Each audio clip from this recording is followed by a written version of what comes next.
It looked like a cheese box on a raft, a bizarre machine that should never have worked. Yet, this strange little ship, the USS Monitor, saved an entire fleet and changed naval history forever. But its story isn't just about one famous battle. It's a tale of rushed genius, crippling flaws, and a tragic end, far from the glory of combat. In the early days of the Civil War, the Confederacy unleashed a terrifying new weapon.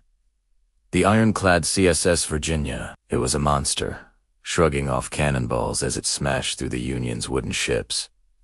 Panic gripped Washington. It seemed nothing could stop it. The Union's response was a desperate gamble on a radical design by a brilliant but difficult inventor, John Erickson. His ship, the Monitor, was unlike anything ever seen. It was low to the water, barely a target, with its real power hidden in a revolutionary revolving turret housing two massive cannons.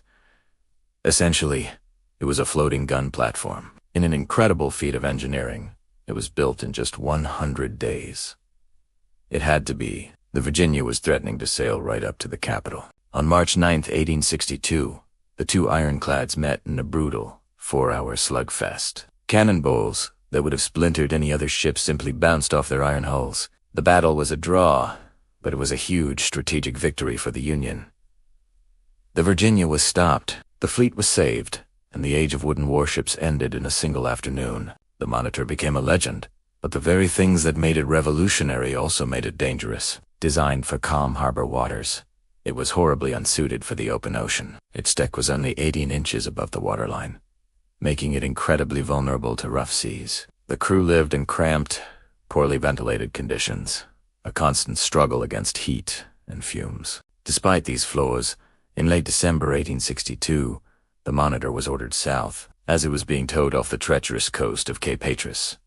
It sailed directly into a violent storm. Waves crashed over its low deck, and water began pouring into every small, unsealed opening. The ship, with no sails to stabilize it, wallowed helplessly as the pumps failed. The heartbreaking order was given: abandon ship. In the chaos, 16 men were lost to the raging sea. The mighty Monitor, the ship that had faced down the Confederate Titan, slipped beneath the waves, not defeated by a cannon, but by the ocean itself. Today, its recovered turret and artifacts rest in a museum, a solemn reminder of the incredible innovation and the tragic human cost of a war that defined a nation. Thanks for watching.